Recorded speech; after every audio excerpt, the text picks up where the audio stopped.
여러분 안녕하세요. 오늘 밤 우리는 아주 오래된 어쩌면 먼지가 자욱하게 내려앉은 시간의 서랍을 함께 열어보려 합니다. 창밖은 이미 짙은 어둠에 잠겼고 여러분의 방 안에는 스마트폰의 희미한 불빛이나 스탠드 옆에 작은 온기만이 감돌고 있겠지요. 지금 이 순간 여러분은 안전하다고 느끼실지도 모르겠습니다. 하지만 제가 오늘 여러분께 드릴 말씀은 조금 차갑습니다.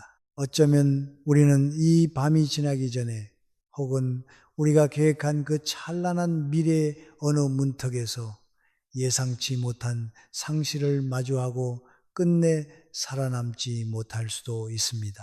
이것은 비관이 아니라 100년 넘게 세상을 지켜본 한 노인이 던지는 아주 건조하고 대담한 진실입니다. 그러니 편안히 자리 잡기 전에 잠시 시간을 내어 좋아요와 구독을 눌러주세요. 물론 제가 여기서 하는 작업이 정말 마음에 드실 때만요. 자, 지금 여러분이 계신 곳은 어딘가요? 그리고 그곳의 현재 시간은 몇 시인가요? 댓글로 슬쩍 남겨주시면 이 긴 밤을 지새우는 저에게 큰 위안이 될 것 같습니다. 자, 이제 불을 끄고 잔잔한 백색 소음을 위해 선풍기를 켜셔도 좋습니다. 오늘 밤의 여정을 함께 시작해 볼까요? 저는 1920년에 태어났습니다. 경신년 원숭이 해였죠. 그 해에 국제연맹이 창설되었다는 사실을 아시나요? 제가 태어난 해가 인류가 평화를 꿈꾸며 거창한 기구를 만들던 해였다는 건 꽤 근사한 잡지식입니다만 정작 제 인생의 시작은 평화와는 거리가 멀었습니다. 어느덧 제 나이는 105세가 되었습니다. 사람들은 저를 보며 기적이라고 말합니다. 살아있는 화석이라느니 100년의 지혜라느니 하는 수식어들을 붙여주곤 하죠. 하지만 여러분, 기적이라는 단어가 주는 무게를 아십니까? 매일 아침 눈을 뜨는 것이 기적이라는 말은 역설적으로 매일 아침 죽음의 문턱을 간신히 넘어오고 있다는 뜻이기도 합니다. 기적이라고 해서 매일의 삶이 깃털처럼 가벼운 것은 절대 아닙니다. 어젯밤에도 잠들기 전 천장을 바라보며 이런 생각을 했습니다. 내일은 좀 나아질까? 이 질문은 아마 제 나이쯤 된 사람뿐만 아니라 이제 막 50을 넘기고 60을 바라보는 분들의 마음속에도 한 번쯤 스쳤을 것입니다. 몸이 예전 같지 않고 세상에서 내 자리가 조금씩 좁아지는 것 같은 공포가 엄습할 때 우리는 습관처럼 내일의 희망을 찾습니다. 하지만 아침이 오면 현실은 아주 조용하게 그러나 무서울 정도로 분명하게 대답합니다. 아니, 어제보다 더 무거울 거야 라고 말이죠. 몸은 여전히 납덩이처럼 무겁고 제 무릎은 제가 침대 밖으로 발을 내딛기도 전부터 이미 불평을 시작합니다. 마치 제 무릎 관절들이 자기들끼리 심각한 노사 분규라도 일으킨 것처럼 말이죠. 이복의 주인장, 오늘은 좀 쉬지 그래 라고 속삭이는 것 같습니다. 예전에는 눈을 뜨자마자 용수철처럼 일어나 하루를 맞이했는데 이제는 몇 분간 천장을 바라보며 숨을 고르는 시간이 먼저입니다. 이것을 학문적으로 표현하자면 생물학적 엔트로피 증가에 따른 항상성 유지 기제의 지연 현상이라고 부를 수 있겠네요. 거창하게 들리지만 사실은 그냥 늙어서 일어나기 힘들다는 뜻입니다. 겨우 몸을 일으켜 식탁에 앉으면 고독은 더 또렷해집니다. 제 맞은편 배우자가 앉았던 자리는 여전히 비어 있습니다. 50년을 함께한 사람입니다. 50년이라니 웬만한 국가의 근대사보다 긴 시간 아닙니까? 젊은 날엔 유치하게 다투기도 했고 서로의 자존심을 깎아내리며 상처를 주기도 했습니다.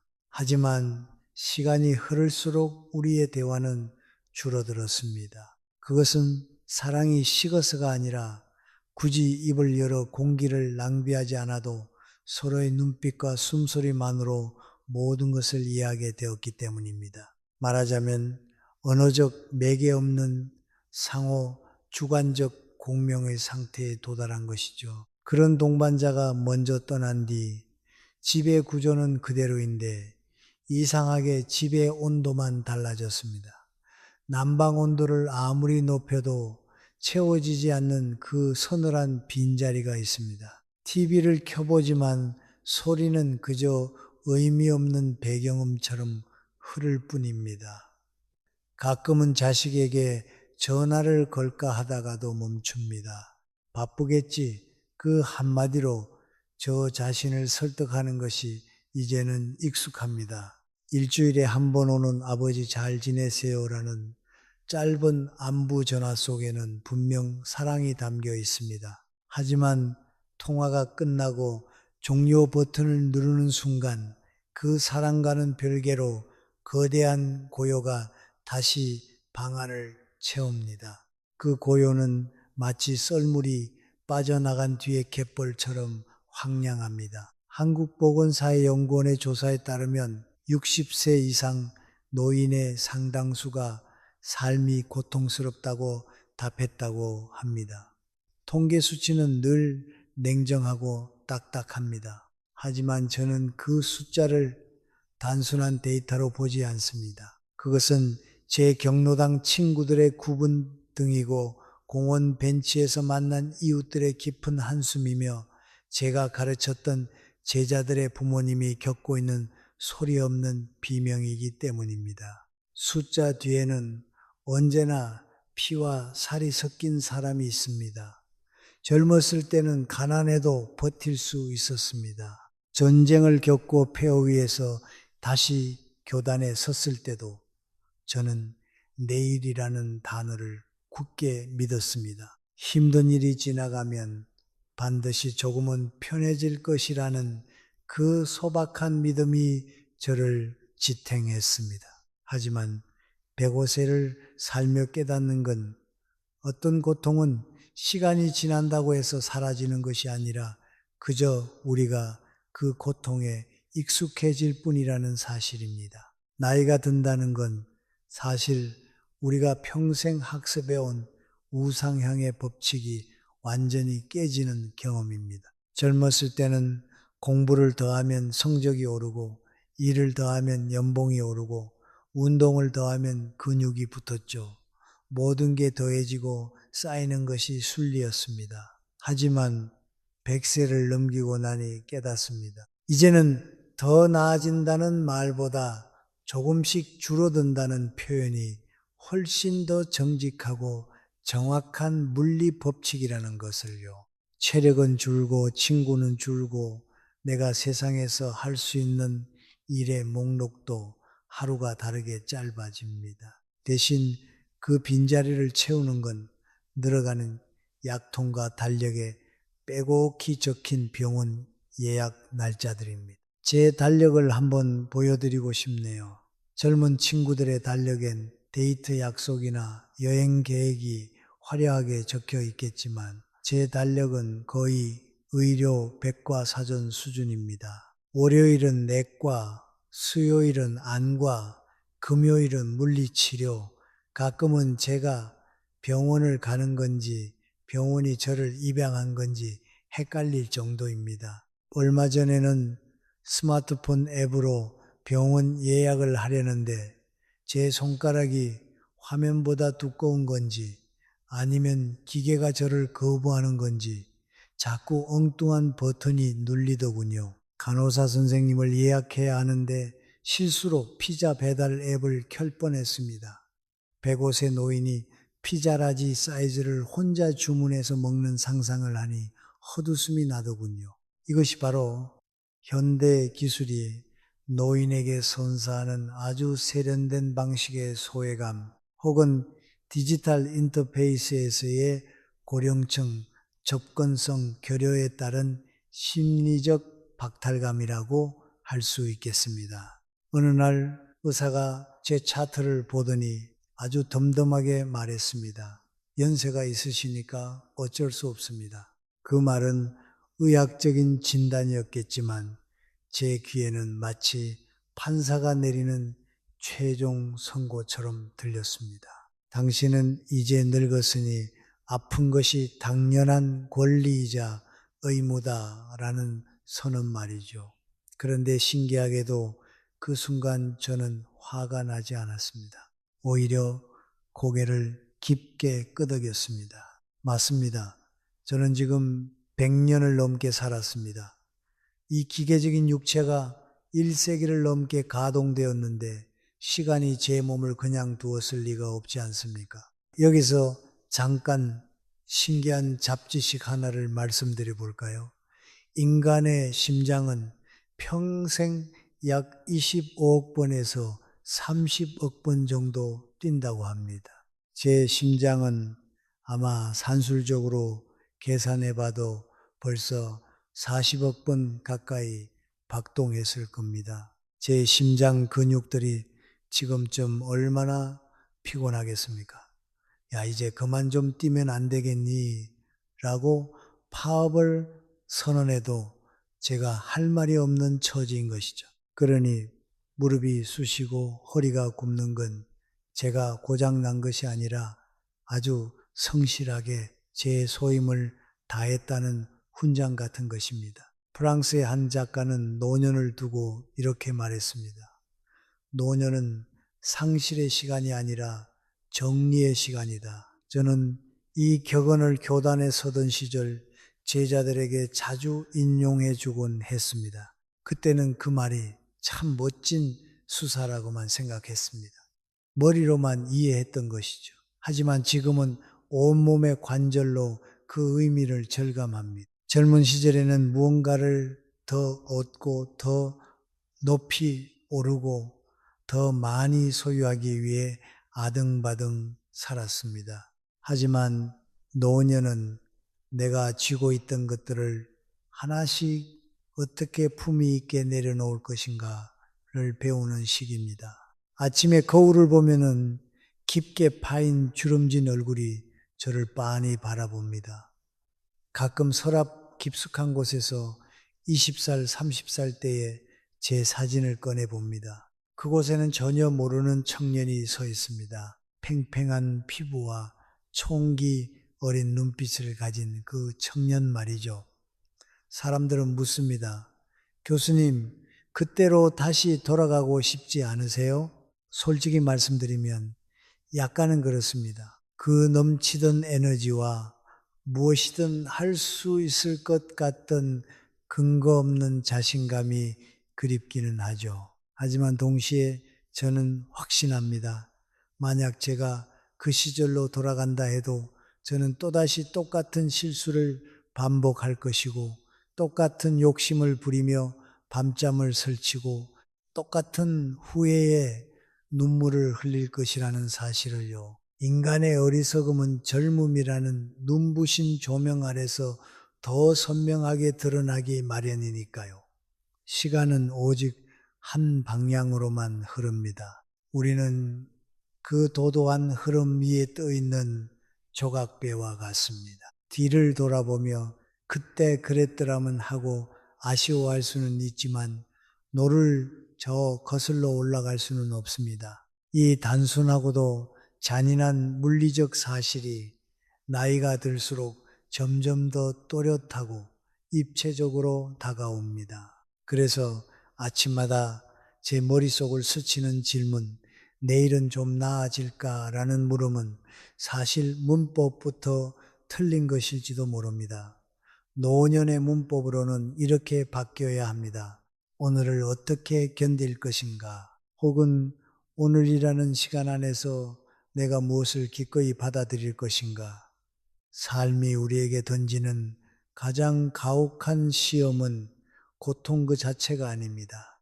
그 고통이 변하지 않을 것이라는 현실, 그리고 그 현실을 바라보는 나의 시선에 있죠. 고통은 분명히 그곳에 존재합니다. 외면한다고 사라지지 않고 부정한다고 치료되지 않습니다. 오히려 그래, 너 거기 있구나라고 인정하는 순간 아주 미세하지만 다른 종류의 숨구멍이 생깁니다. 경로당에서 만난 제 친구 중 하나는 늘 죽지 못해 산다는 말을 입에 달고 삽니다. 하지만 저는 그 친구의 손을 잡으며 말해줍니다. 어이 친구, 죽지 못해 사는 게 아니라 우리는 지금 죽음을 완성해 가고 있는 거라네. 죽음은 삶의 반대말이 아니라 삶의 마지막 조각을 끼워 맞추는 과정이니까요. 통계청 자료를 보면 고령 인구 비율이 매년 가파르게 상승한다고들 난리입니다. 사회가 늙어간다고 걱정들이 많죠. 하지만 저는 그 숫자가 두렵지 않습니다. 그 숫자들 속에는 저처럼 매일 아침 무릎의 통증과 싸우며 그럼에도 불구하고 오늘 하루를 정성껏 정리해가는 수많은 삶의 장인들이 살고 있기 때문입니다. 우리는 왜 이토록 아파하며 무엇 때문에 이토록 흔들리는 것일까요? 저는 오랜 세월 강단에 서며 고통의 뿌리를 찾으려 애썼습니다. 젊은 시절에는 사회 구조나 가난 같은 외부적인 요인을 탓했고 나이가 들어서는 거스를 수 없는 운명의 장난이라고 생각했습니다. 하지만 105년을 살아보니 고통의 가장 깊은 밑바닥에는 언제나 원함이라는 끈질긴 녀석이 자리 잡고 있음을 보게 되었습니다. 아침에 눈을 뜨며 우리는 무의식적으로 생각합니다. 오늘은 몸이 좀 가벼웠으면 좋겠다. 점심 무렵에는 은근히 기대하죠. 자식에게서 전화 한 통 오면 좋겠다. 저녁이 되면 또 바랄 것입니다. 내일은 오늘보다 조금은 달라지면 좋겠다. 이 모든 소망에는 한 가지 공통점이 있습니다. 바로 지금 이 순간의 나로는 충분하지 않다는 전제가 깔려 있다는 것이죠. 바로 그 결핍의 틈새에서 고통은 독초처럼 자라납니다. 저는 전쟁 직후에 참담한 가난을 기억합니다. 당시 교단은 난방은커녕 유리창조차 제대로 끼워져 있지 않아 겨울이면 교실 안에서 제 입김이 보일 정도였습니다. 월급은 늘 쥐꼬리만 했고 하루 세 끼를 걱정해야 했죠. 그때 저는 간절히 원했습니다. 조금만 더 안정되면 정말 행복할 텐데, 그래서 더 열심히 연구하고 강의를 늘리고 밤을 새워 책을 썼습니다. 결국 생활은 나아졌고 이름도 알려졌습니다. 하지만 신기하게도 제 마음은 그 나아진 상태에 오래 머물지 않았습니다. 더 넓은 집을 원하게 되고 더 높은 사회적 지위와 더 많은 인정을 갈구하게 되더군요. 이것을 심리학에서는 쾌락 적응, 헤도닉 애답테이션의 기제라고 부릅니다. 어떤 성취나 소유로 얻은 기쁨은 금세 기준점이 되어버리고 우리는 다시 새로운 자극을 찾아 나서는 것이죠. 말하자면 욕망의 존재론적 결핍과 그에 따른 영속적 불만족의 굴레에 갇힌 셈입니다. 목표를 이루는 순간의 기쁨은 분명 존재하지만 그것은 유통기한이 아주 짧은 우유와 같습니다. 금세 상해버리거나 무덤덤해지죠. 여기서 재밌는 잡지식 하나를 알려드릴까요? 우리 뇌의 도파민은 목표를 달성했을 때보다 그 목표를 달성할 수 있을 것이라고 예상할 때 훨씬 더 많이 분비된다고 합니다. 즉, 우리는 소유하기 위해서가 아니라 소유하기를 갈망하는 그 과정 자체에 중독되어 있는지도 모릅니다.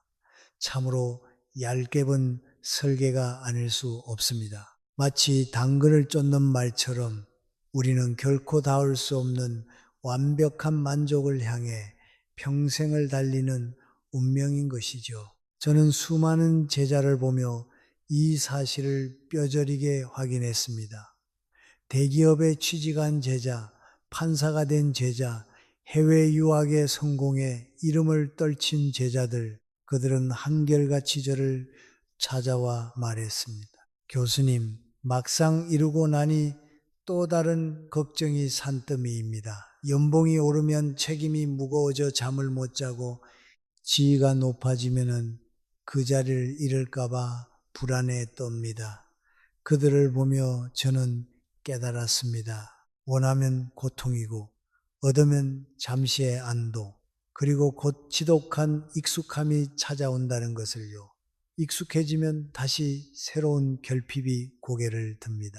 마치 끝없이 흔들리는 시계추처럼 우리는 부족함과 권태 사이를 오갑니다. 명절에 자식들이 찾아오는 날을 한번 떠올려 보십시오. 오랜만에 집이 북적이고 손주들의 웃음소리가 천장을 울립니다. 그날은 분명 행복합니다. 하지만 솔직히 말해 봅시다. 이틀 정도 지나면은 은근히 피곤이 쌓이지 않나요? 아이고 얘들아, 이제 그만 가봐도 되겠다는 말이 목구멍까지 차오를 때가 있지 않습니까? 그러다 막상 자식들이 떠나고 다시 정막이 찾아오면 우리는 또 다른 허전함에 젖어 전화를 기다립니다. 참으로 모순적인 존재죠. 같이 있으면 피곤하고 없으면 외롭다니요. 이 기다림 속에는 늘 바람이 숨어 있습니다. 나를 조금 더 자주 찾아와 주면 좋겠다. 나를 조금 더 귀하게 여겨주면 좋겠다는 기대 말이죠. 하지만 여러분, 자식에게는 자식의 전쟁터 같은 삶이 있습니다. 요즘 40대, 50대들은 부모 부양과 자녀 양육, 그리고 직장에서의 생존이라는 삼중고를 짊어지고 있다고 하더군요. 그들은 지금 숨이 턱끝까지 차오른 채 달리고 있습니다. 우리는 그 사실을 머리로는 이해하지만 마음은 여전히 어린아이처럼 기대를 내려놓지 못합니다. 기대가 클수록 실망의 그림자는 길어지기 마련인데도요. 고대 철학자 에피쿠로스는 가장 부유한 사람은 가장 많이 가진 사람이 아니라 가장 적게 필요한 사람이다 라는 말을 남겼습니다. 저는 이 말을 노년에 이르러서야 비로소 가슴으로 받아들였습니다. 젊은 날에는 욕망이 저를 앞으로 밀어주는 엔진이었지만 이제 그 엔진은 과열되어 제 몸을 태우는 화마가 될 뿐입니다. 그래서 저는 조금씩 원함의 목록을 지워나가기 시작했습니다. 자식에게 왜 전화를 자주 안 하느냐고 묻지 않습니다. 친구가 연락이 없어도 서운해하지 않습니다. 대신 마법의 주문을 외웁니다. 그럴 수도 있지. 이 5글자는 놀라울 만큼 많은 고통을 증발시켜 줍니다. 자식이 바빠서 못 올 수도 있고, 친구가 몸이 안 좋아 연락을 못 할 수도 있습니다. 혹은 그냥 제가 귀찮아졌을 수도 있죠. 그 모든 가능성을 그럴 수도 있지 라는 넓은 바다에 던져버리는 겁니다. 여러분은 지금 무엇을 가장 간절히 원하고 계십니까? 혹시 그 바람이 여러분의 목을 조르는 밧줄이 되어 있지는 않나요? 물론 아무것도 원하지 않는 목석처럼 살 수는 없습니다. 인간은 바라는 존재니까요. 하지만 바람의 크기를 줄일 수는 있습니다. 기대의 높이를 10cm만 낮춰보세요. 고통의 정체는 거창한 것이 아닙니다. 했으면 좋겠다는 일상적인 문장 속에 숨어 있습니다. 그 문장이 조금씩 줄어들 때 여러분의 방 안을 채우는 공기는 생각보다 훨씬 고요하고 아늑해질 것입니다. 우리가 정말 두려워하는 건 신체적인 통증 그 자체보다 예전의 나로 살 수 없다는 상실감일지도 모릅니다. 예전처럼 꼿꼿하게 걷고 싶고, 예전처럼 가족의 의사결정 중심에 서고 싶고, 예전처럼 쓸모 있는 사람으로 인정받고 싶은 그 욕구 말이죠. 하지만 105세 노인이 장담컨대 그 집착을 내려놓는 순간 비로소 진짜 나를 만날 수 있습니다. 사회적 역할이라는 갑옷을 벗고 생산성이라는 채찍을 내려놓은 채 그저 존재하는 것만으로도 충분한 그런 상태 말입니다. 물론 제 무릎은 여전히 그럴 수도 있지라는 제 주문을 무시하고 비가 올 때마다 악을 쓰며 울어대긴 합니다만 뭐 어쩌겠습니까? 그 녀석도 그럴 수 있는 나이 아니겠습니까? 그렇다면 이 지독한 고통을 안고 여전히 사그라지지 않는 욕망을 품은 채로 우리는 어떻게 살아야 할까요? 100년을 넘긴 제가 끝내 붙잡은 삶의 태도는 사실 그리 거창한 것이 아닙니다. 수십 년간 강단에 서며 수많은 철학적 이론과 형이상학적 담론을 가르쳤지만 정작 제 비틀거리는 삶을 구원해 준 것은 두꺼운 전공 서적이 아니라 아주 단순하고도 투박한 태도였습니다. 그것은 바로 고통을 없애는 방법이 아니라 고통과 함께 사이좋게 사는 방법을 배우는 것이었습니다. 이것이 제가 105회라는 긴 강을 건너오며 끝내 손에 쥔 마지막 결론입니다. 첫째로 저는 고통을 외면하거나 근사한 포장지로 덮지 않기로 했습니다. 젊었을 때는 힘들면 더 바쁘게 움직였습니다. 연구과제를 늘리고 사람들을 더 많이 만나고 새로운 성취로 내면의 불안을 가리려 했죠. 마치 고속도로를 질주하며 차창 밖의 풍경을 무시하듯 감정을 억눌렀습니다. 하지만 노년에는 그럴 체력도 기력도 없습니다. 대신 저는 아픔을 정중하게 초대해 마주 앉았습니다. 그래, 오늘은 무릎이 유난히 아프구나. 그래, 오늘은 가슴 한 구석이 참 시리게 외롭구나. 이렇게 말로 꺼내어 인정하는 순간 이상하게도 날카롭던 통증이 조금은 뭉툭해지면서 덜 위협적으로 느껴졌습니다. 막연한 두려움은 정체를 알 수 없을 때 가장 무섭지만 이름을 붙여주는 순간 우리는 그것을 관리할 수 있게 됩니다. 여기서 잠시 제 뇌 상태에 대해 농담 한마디 하자면 제 기억력은 이제 최신형 AI라기보다는 먼지 쌓인 고물 도서관에 가깝습니다. 사서 선생님이 아주 느릿느릿해서 책 한 권 찾는데 한참이 걸리지요. 가끔은 방에 왜 들어왔는지 잊어버리고 멍하니 서 있을 때가 있는데 그럴 때 저는 제 뇌에게 말합니다. 괜찮아. 너도 105년 동안 데이터 처리하느라 고생이 많다. 잠시 로딩 시간이 필요한 거겠지. 이것이 바로 제가 제 자신과 평화협정을 맺는 방식입니다. 둘째로 저는 욕망을 줄이는 연습을 본격적으로 시작했습니다. 이것은 말처럼 하루아침에 되는 일이 아니었습니다. 저는 평생을 경쟁이라는 트랙 위에서 살았습니다. 더 나은 강의, 더 많은 논문, 더 높은 평가라는 채찍질에 익숙했죠. 은퇴 후에도 한동안은 그 습관의 관성이 남아서 괴롭혔습니다. 그래도 나는 여전히 사회에 기여하는 쓸모 있는 사람이어야 해라는 강박 말이죠. 하지만 어느 날 문득 깨달았습니다. 인간 존재의 가치는 무언가를 만들어내는 생산성으로 증명되는 것이 아니라는 사실을요. 이를 학술적인 문구로 표현하자면 도구적 합리성에 기반한 자아, 정체성의 해체와 존재론적 수용으로의 이행이라고 할 수 있겠네요. 저는 아침 계획을 아주 우스울 정도로 단순하게 바꾸었습니다. 따뜻한 밥을 천천히 씹어 먹고 마당을 잠시 거닐며 나무에 안부를 묻고 책을 몇 쪽 읽다 기분 좋게 낮잠을 자는 것, 이것만으로도 제 하루는 완벽하게 충만해졌습니다.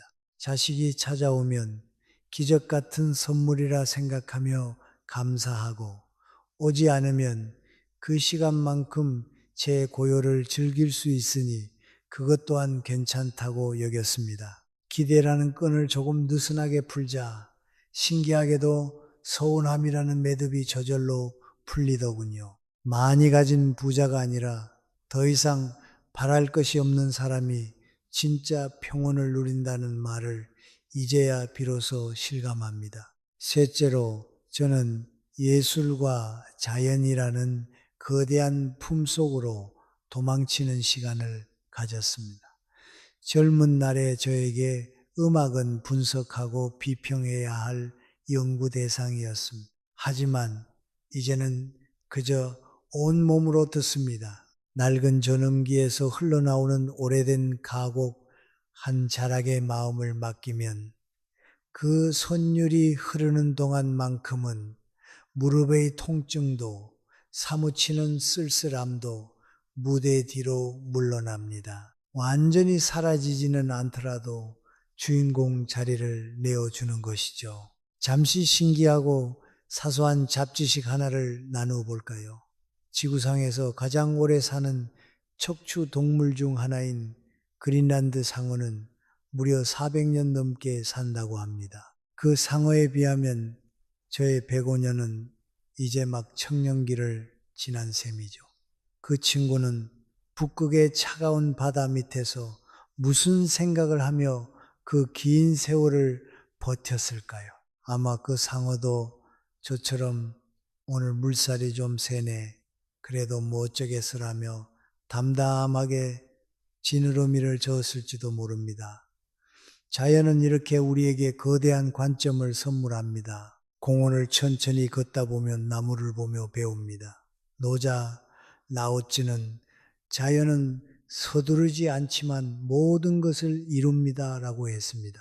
나무는 봄에 억지로 싹을 틔우려 애쓰지 않고 가을에 미련을 두며 잎을 붙잡고 있지 않습니다. 때가 되면 비우고 때가 되면 채울 뿐이죠. 저도 그 나무를 닮아가려 노력합니다. 계절이 바뀌면 옷을 갈아입듯 제 인생의 겨울이 오면 저 또한 많은 것을 기꺼이 내려놓아야 한다는 것을 매일 연습합니다. 넷째로, 타인의 고통을 이해하려 노력했습니다. 예전에는 자식이 자주 오지 않으면 내가 너를 어떻게 키웠는데 라는 캐캐묵은 원망이 고개를 들었습니다. 하지만 40대에서 60대 사이의 중장년층이 겪는 삶의 무게를 가까이서 지켜보며 제 생각이 완전히 바뀌었습니다. 통계 자료를 보니 이들은 부모 부양과 자녀 교육, 그리고 직장에서의 생존이라는 이중, 삼중의 짐을 지고 있더군요. 그들도 저만큼이나, 아니 어쩌면 저보다 더 치열하게 하루를 견뎌내고 있다는 사실을 진심으로 이해하고 나니 원망이 연민으로 바뀌었습니다. 내 자식도 참 힘들겠구나. 며느리도 참 버겁겠구나.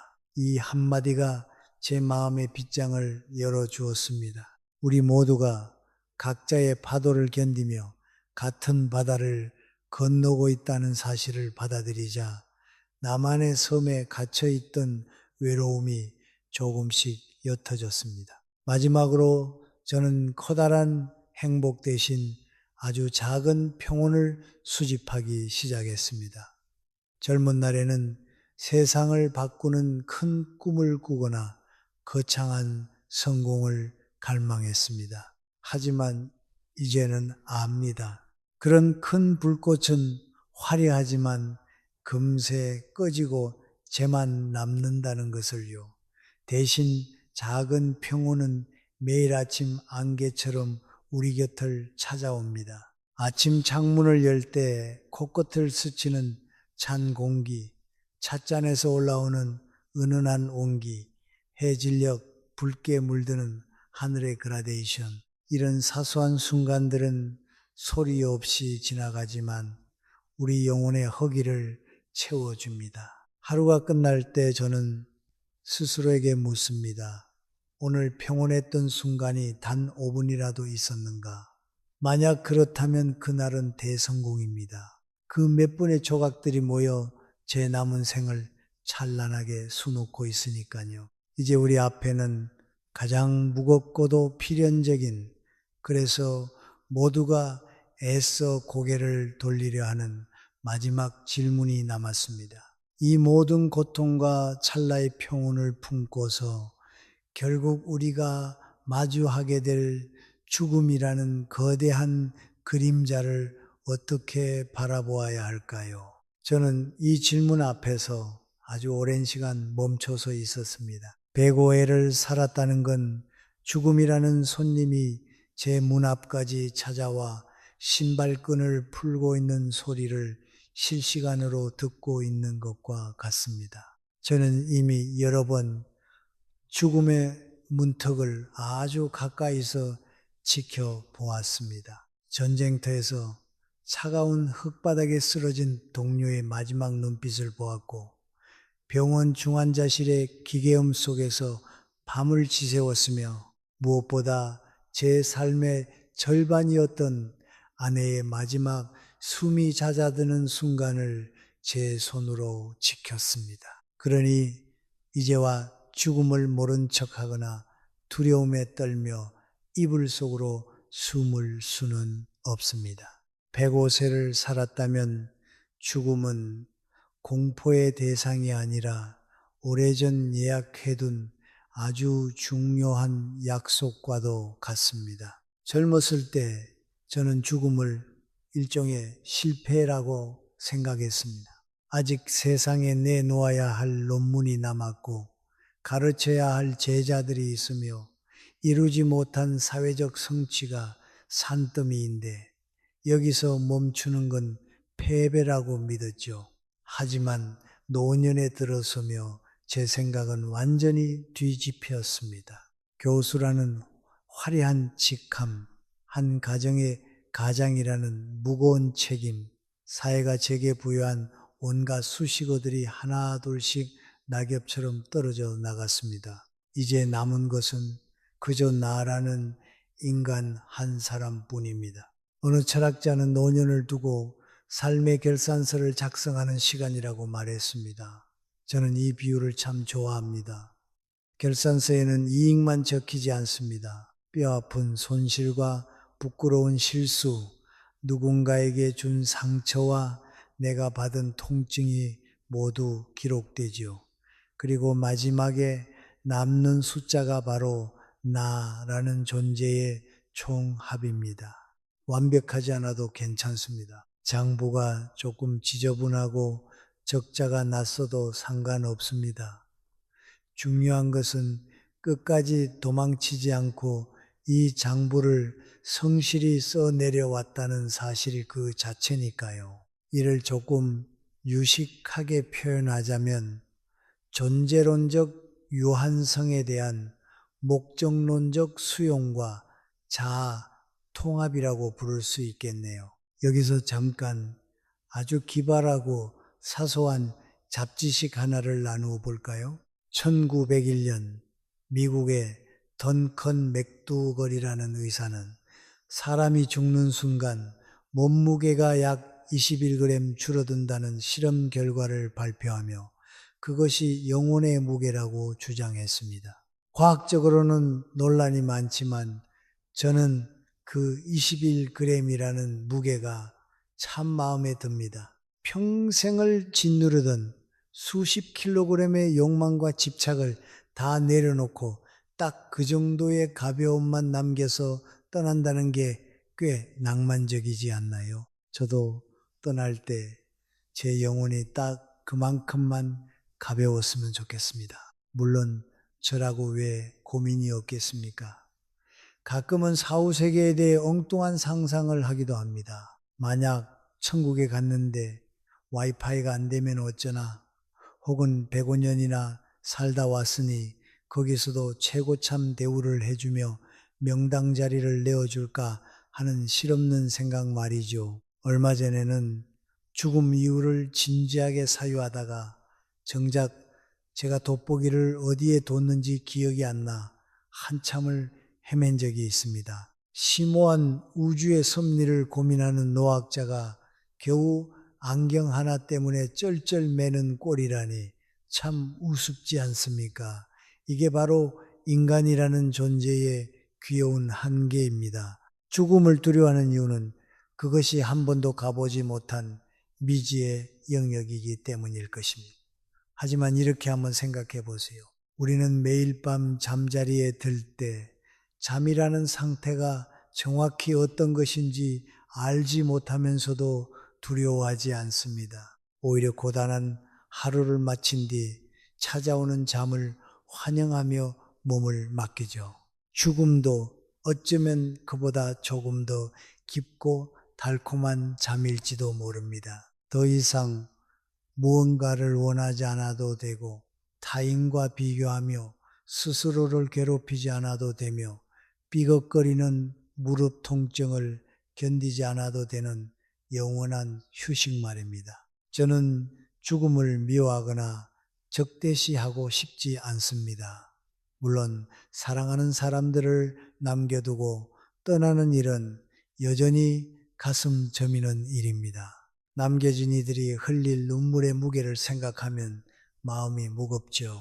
하지만 나 자신의 소멸에 대해서만큼은 조금 더 담담하고 우아해지고 싶습니다. 그것은 삶을 포기하는 비겁함이 아니라 내게 주어진 삶이라는 무대를 끝까지 성실하게 공연한 배우가 커튼콜을 마치고 무대 뒤로 걸어 들어가는 당당한 태도라고 믿기 때문입니다. 지금 이 영상을 보고 계신 40대, 50대, 60대 여러분께 꼭 드리고 싶은 말씀이 있습니다. 죽음은 아직 강 너머의 이야기처럼 보일지 모르지만 사실 우리는 모두 같은 종착역을 향해 달리는 기차에 타고 있습니다. 중요한 것은 언제 도착하느냐가 아니라 그 기차 안에서 창밖의 풍경을 얼마나 정성껏 감상하며 옆자리 사람과 온기를 나누느냐입니다.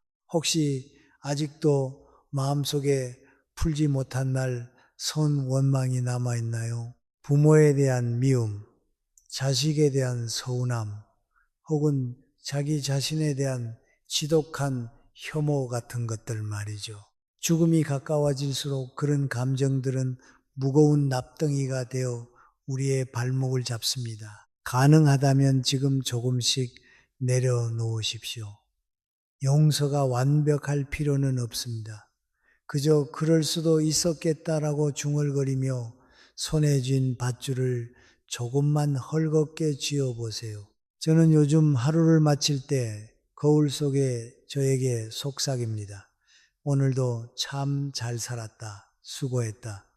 거창한 업적이 없어도 대단한 기쁨이 없어도 괜찮습니다. 아침에 눈을 떠서 따뜻한 물 한 잔을 마셨고 누군가의 안부를 떠올렸으며 이렇게 여러분과 마음을 나눌 수 있었다면 그것으로 충분히 성공한 하루입니다. 삶은 화려한 축제가 아니라 소박한 일상의 연속입니다. 늙음과 상실, 외로움은 우리를 무너뜨리러 온 괴물이 아니라 우리를 더 깊은 사유의 바다로 이끄는 안내자입니다. 고통을 직시하고 욕망의 크기를 줄이며 작은 평온을 보석처럼 수집하는 삶, 그런 삶을 사는 이에게 죽음은 모든 것을 빼앗아가는 도둑이 아니라 긴 여정을 마친 여행자에게 내어주는 따뜻한 잠자리일 것입니다. 105회를 산 늙은 교수가 감히 말씀드립니다. 인생은 완벽하지 않았기에 오히려 아름다웠습니다. 고통이 있었기에 생각이 깊어졌고 상실이 있었기에 사랑이 얼마나 귀한지 배웠습니다. 내일이 조금도 나아지지 않을 것 같아 보여도 오늘을 담담하게 살아내는 당신의 그 발걸음이 세상에서 가장 위대한 용기입니다. 이제 긴 이야기를 마무리할 시간이 다가왔네요. 밤이 깊어질수록 공기는 차분해지고 여러분의 숨소리도 조금은 느려졌기를 바랍니다. 우리가 함께 걷는 이 100년의 시간들이 여러분의 마음속에 작은 씨앗 하나로 남았으면 좋겠습니다. 그 씨앗은 내일 아침 여러분이 눈을 떴을 때 어제보다 조금 더 가벼워진 마음으로 세상을 바라보게 하는 힘이 되어줄 것입니다. 세상은 여전히 시끄럽고 때로는 가혹하지만 여러분의 내면에는 그 누구도 침범할 수 없는 고요한 방이 하나 있습니다. 오늘 밤은 그 방에서 편히 쉬시기를 바랍니다. 너무 잘하려고 애쓰지 마세요. 이미 당신은 충분히 애쓰고 있고 그 자체로 눈부시게 귀한 사람입니다. 어두운 밤하늘의 별이 빛나는 건 어둠이 있기 때문이듯 우리 삶의 그늘 또한 빛을 더 선명하게 만들어주는 배경일 뿐입니다. 자, 이제 정말 눈을 감으셔도 좋습니다.